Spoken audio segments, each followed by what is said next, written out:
L'École supérieure d'administration, d'économie, de journalisme et des métiers de l'audiovisuel ESAE offre de nouveaux challenges pour l'année universitaire 2023-2024. Étudiantes et étudiants, parents d'élèves nouveaux bacheliers, ESAE, c'est la garantie d'une formation de qualité à des conditions très avantageuses. À Gbedjromede, à Papa, à Boumekalavi et Parakou, inscrivez-vous en administration générale, administration du travail et de la sécurité sociale, trésor et finances publiques, impôts, diplomatie et relations internationales, journalisme et métiers de l'audiovisuel, gestion des marchés publics, planification et développement local, sciences économiques, sciences juridiques et toutes les filières des sciences de gestion. ESAE vous offre des bourses, demi-bourses et de réductions pour les premières inscriptions dans toutes ces filières. Waouh! En licence 1, 2 et 3 et en master, bénéficiez jusqu'à 50% de réduction sur tous nos sites. N'est-ce pas génial? Infoline. ESAE Gbedjromede, 3e rue à droite en quittant le carrefour Le Jador pour la BIBE Jéricho ou au plus 229 90 93 65 21 98 98 14 00 à Kpakpa au plus 229 52 88 33 33 à Boumekalavi au plus 229 52 88 44 44 Parakou au plus 229 52 46 12 12. ESAE, l'excellence à un an. Bonjour à nouveau, chers amis internautes. Nous démarrons la une des journaux comme à l'accoutumée par le quotidien Maison. L'informateur titre ce matin en manchette « Élection générale de 2026 vers le toilettage des textes ». Le journal nous apprend que de sources bien introduites, il se révèle que certains textes de loi devant régir les élections générales de 2026 pourraient être revus suite aux observations des formations politiques. Toujours à la une de l'informateur de ce matin, polémique autour des déguerpissements à Khouakodji et Togben. Les mises au point du gouvernement vous sont rapportées à la page 5. CE2AO, un sommet prévu pour le 10 décembre, nous apprend la une de ce 5 décembre 2023 du quotidien L'Informateur. Assemblée nationale Bar CNHU, Centre national hospitalier universitaire, Hubert Koutoukou-Maga de Cotonou. La situation des dialysés préoccupe les députés. Les interpellations faites au gouvernement vous sont rapportées à la page 6. À l'oreille droite du même canard ce matin, on peut lire Journal École, Guinée-Bissau, Ambalo dissout le Parlement. Une invite ainsi à découvrir dans les colonnes de sa parution les quelques lignes réservées aux productions journalistiques des étudiants en formation sur les différents campus de l'ESAE, l'école supérieure d'administration, d'économie, de journalisme et des métiers de l'audiovisuel.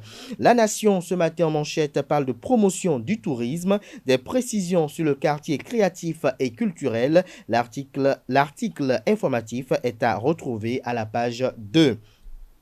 Renforcement du tissu industriel, la croissance du secteur secondaire projetée à 8% en 2024. Accord cadre de réaccréditation avec le Fonds vert pour le climat, la Banque ouest africaine de développement BOAD peut mobiliser jusqu'à 250 millions d'euros par projet. L'article qui vous renseigne est à retrouver à la page 5. Fraternité ce matin en manchette, projet de loi de finances gestion 2024, 3199 milliards 274 millions de francs CFA pour un mieux-être des Béninois. Les députés en séance plénière le 8 décembre prochain. En illustration, une photo de la plénière de l'hémicycle et du ministre d'État chargé de l'économie et des finances, chargé également de la coopération. Retrouvez des détails à la page 3. Toujours à la une de Fraternité de ce matin, projet de budget du ministère du Travail et de la fonction publique. Adigat Matisse a défendu 7 milliards 600 millions de francs CFA au Parlement ce lundi. Le matinal propose ce matin inflexibilité du président Patrice Talon sur la libération des prisonniers et exilés dits politiques, les portes de sortie pour l'opposition. Le journal nous fait savoir que l'inflexibilité de Patrice Talon sur la question des personnalités politiques détenues ou en exil met-elle en péril tous les espoirs de mise en liberté ou de retour au bercail de ses compatriotes? C'est une interrogation du journal. De l'avis de beaucoup d'analystes, des pistes peuvent encore être explorées par l'opposition pour faire évoluer les choses dans ce dossier. Retrouvez des détails à la page 2.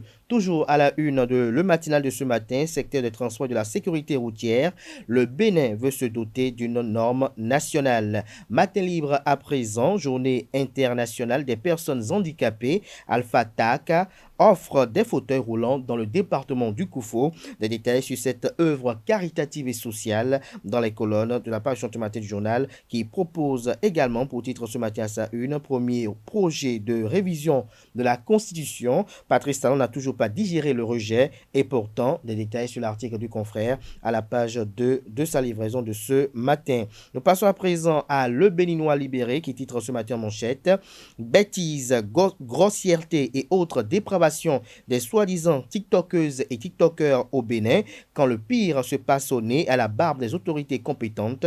Retrouvez l'article du journal qui fait cas de tout ce qui se passe sur le réseau social TikTok à la page 3 de sa livraison de ce matin. Libération de Ricky Amadougou, de Joël Frédéric Aïvo et compagnie. Un important message à Patrice Talon après son refus de la libérer est à retrouver dans les colonnes de la page ce matin du journal qui communique également à sa une ce matin. Paysage médiatique béninois.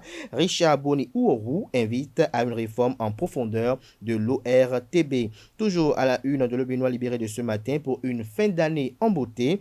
Agualande devient le cœur des festivités enchanteresse.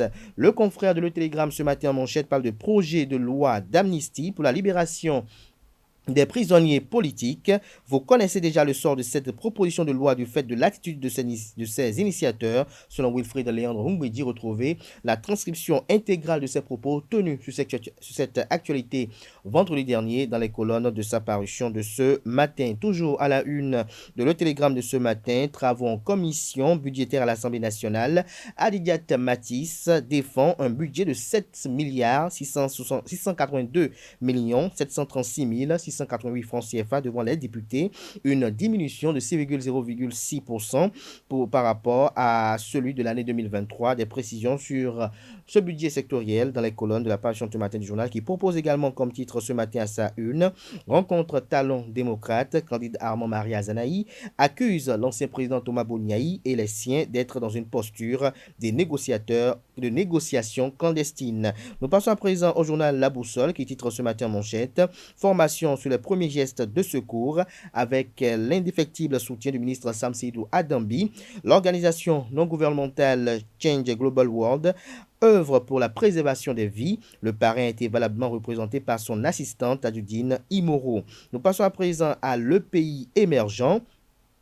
Assemblée nationale 8e législature, sous la nouvelle mandature Loïc Béounou-Vlavonou, les débats et questions orales ont repris de plus belle, même l'opposition parlementaire à la parole, preuve de la vitalité de la démocratie sous talon. Adieu, l'Assemblée monocolore, se réjouit le confrère. Dabarou, ce matin en manchette communique, deuxième édition de la foire Nati la Belle. Nati Tengu offre le meilleur rendez-vous commercial de fin d'année, c'est du 15 décembre 2023 au 3 janvier 2024, précise le confrère. Le journal nous fait savoir à travers les quelques lignes publiées en manchette avec une photo illustrative que le maire de Nati Tengu, Tade Wendeyama, et la secrétaire exécutive Djamilatou Yerim ont annoncé les couleurs de la deuxième édition de la foire Nati la Belle.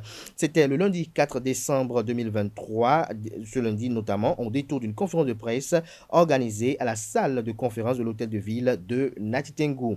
Le grand rendez-vous ou ce grand événement économique et commercial aura lieu du 15 décembre 2023 au 3 janvier 2024 à Nati Tengu et permettra de valoriser les produits locaux. Occasion pour le maire et la SE d'inviter les forains, visiteurs, partenaires techniques et financiers à saisir cette opportunité.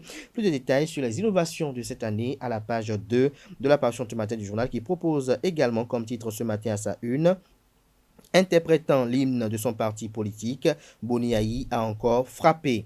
Le Canard du Nord ce matin à sa une, préservation des vies des victimes d'accidents de route, les acteurs des gares routières sensibilisés sur les premiers gestes de secours, Sam Seydou Adambi et l'organisation non gouvernementale Change Global World pour une fin d'année sans danger. Ce sera tout pour la une des journaux. Place à présent au bulletin matinal d'information.